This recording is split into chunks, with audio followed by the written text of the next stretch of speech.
Here's Gifty and Apia's story of Mangotideke, a community in the Volta region that lacks potable water. My first visit to Mangotideke in the Agoti-Meziope district in the Volta region was in 2012. Profiling the community, we discovered many problems, including the lack of access to safe water. Residents used very dirty water. I meet dozens of young men here. They draw water from here, they say. It's a tiny stream covered with weeds. Water is supposed to be colorless, but this has a light brownish color. It looks just like milkless tea. I doubted they actually drank this water. You have all these weeds on top of it. How do you fetch it? Or you stop using this water? No, we are using. There is no water that we can get around this community. Some 2 years ago, that's the nurses train the community man to pour in a medicine before you usually drink it. But as the Guinea One program has ended, there is nothing going on like that. As of 2012, the Guinea One program was ended, and this water is no longer treated at source. They just simply gulp it down. They show me a donated borehole which has been there for the past 2 years. Not a single drop of water has come through it. At the time, the DCE's residents, that's less than a kilometer from the village, had clean, treated water flowing through taps. They even have water closet toilets. So I engaged the DCE at the time, Michael Ajaho, on what's been done for the people. I gave them a borehole. A borehole was provided to them By an NGO? By an NGO through my efforts. But unfortunately, it hit a rock. That is a Adaklu rock, which passes on the ground. So if you're not careful and you drill, if you're not lucky, you will not get the water. So that was what happened. I sent engineers to the place, and what we got to know was that the water surface is not sufficient for water to come up there. We gave them water, but the water is not functioning. The borehole is not functioning. I have come back to Mangotideke in 2018 to find out what has changed.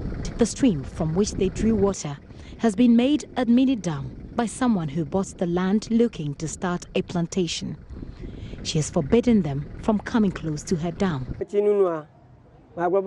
drilled a borehole for us, but the water isn't flowing. When the women go to fetch water, they struggle to get even 2 pans full.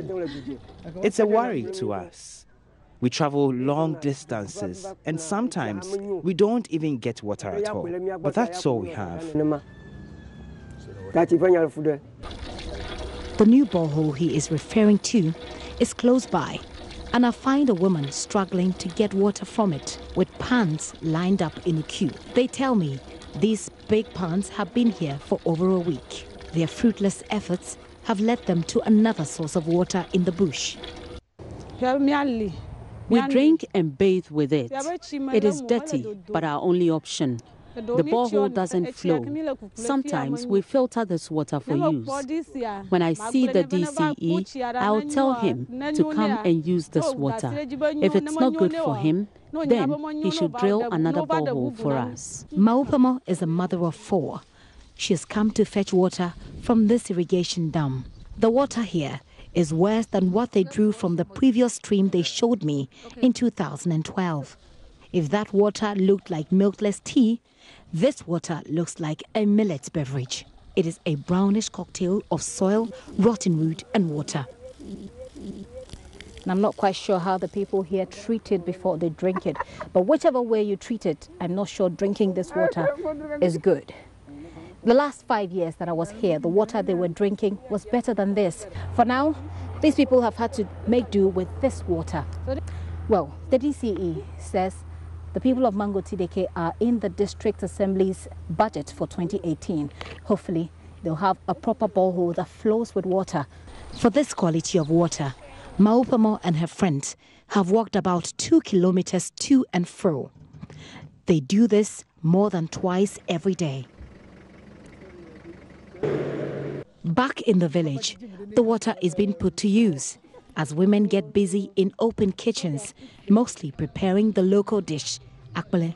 And while they contend with this dirty water, despite promises made them by authorities, the government has changed, and a new chief executive is in charge at this district.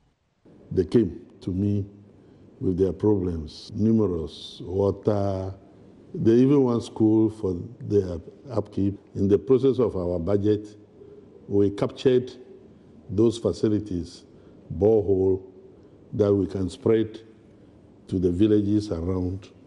We did that and we catered for them. As I traveled back to the city, I kept wondering how toddlers like this boy I found playing in this water and these children taking a shower in this pan get used to what looks like and is actually polluted water. Gifty Ando Apia, JoyNews, Mangotideke.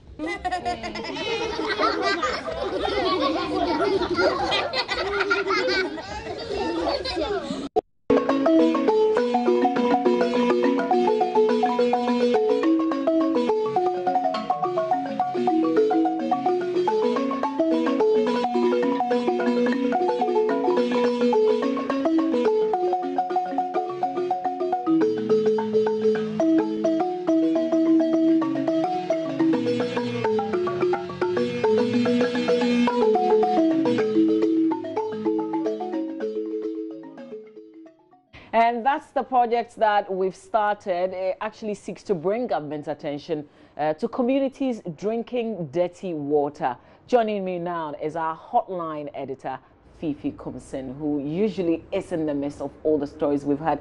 Joseph Opoku Gapo tell us a similar story that got great response. Yes. Yes. Welcome to the show, Fifi. Thank you, Mama B.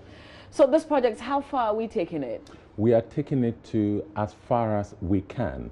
We want to chronicle as many stories about the lack of safe water as possible. In fact, we are moving across the country, telling stories, shining a light on the situation. You know, now we have about 1,000 people, children in particular, under 5, being killed every year as a result of diarrhea. And that is about 25% of, deaths of children under the age of 5. Now, you also realize that the SDGs, the Sustainable Development Goals of 2015-2016, Goal 6 had to do with clean water and sanitation, ensuring that there is sustainable water and sanitation for all. But if we live in a country where 25%, in fact, in this case, 50% of rural dwellers rely on very unsafe water, then you definitely want to shine a light on the situation and get some answers. So we did Akukopo. Akukopo, of course, the people were drinking muddy water. Yeah. We drew attention to the situation. We got some responses. We are pushing Mangotideke also. We want the authorities to see exactly what is happening on the ground. This water source is not something people should be drinking. And this but is really, the, Fifi, just on your screen is the Akukopo one that Joseph did for us. Absolutely. And I think the first time when I saw the video, and it gave people the same kind of chills.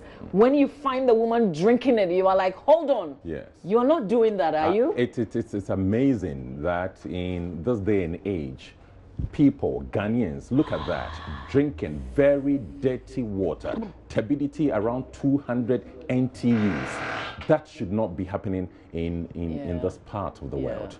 But we've also had some kind of responses.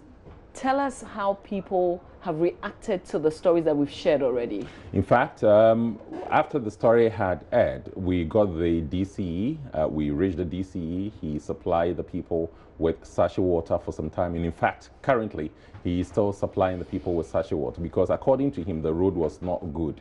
That was the reason they couldn't supply water to Kokopo. Now we also have an NGO drilling borehole for the people. In fact, they are also blaming the nature of the road. So it also means that the road must be fixed. So they are blaming the poor nature of the road for their inability to deliver some of the other supplies they need to be able to drill the borehole. But the borehole construction is underway right now. We are hoping that in the next 2 or 3 months, the borehole must be active and the people should be drawing water from the borehole. But currently, the DCE is supplying sachet water to the people. Okay. So what kind of stories would we see being shared on our television and also on radio? There will be generally about stories of poor sanitation and the lack of sustainable water supply in communities across the country. In fact, we are not going to stop. We are driving this change. We are driving this agenda to bring positive change to communities around the country. In fact, in 2011, right here in Accra, in some of the areas caught up in the urban sprawl, or Schumann, for example, we had people drinking from very unsafe sources. They were getting various waterborne diseases. We went to the local hospital, and we saw people lying on the beds. These were people who had contracted various waterborne diseases. And we, after doing the story, got some responses from some, I think, the Ghana Biomedical Scientists Association. So essentially, we want to tell these stories. We don't want a situation where, yes, we tell the story and then we forget about it. We will push it. It is an agenda that we are running, and we are bent on seeking solutions to some of these problems. Okay, are there specific times that these stories will show? Yes. In fact, we will start on Mondays.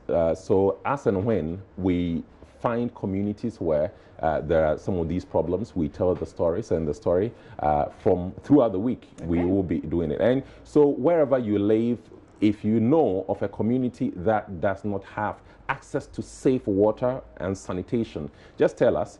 You can share it with us on our various social media platforms. And of course, you can also send us a mail, joynewsroom@myjoyonline.com. Okay. And tell us, and we will be there to tell that story of the community. Okay. All right. Fifi, thank you very much. Thank you. We hope that many of you would reach us and share some of the stories, because after all, we all live in these communities and we know those who are suffering the most. Still on the AM show coming up, courtesy Awake Purified Drinking Water. We'll bring you some show business. Becky looking all sexy this morning. Stay with us.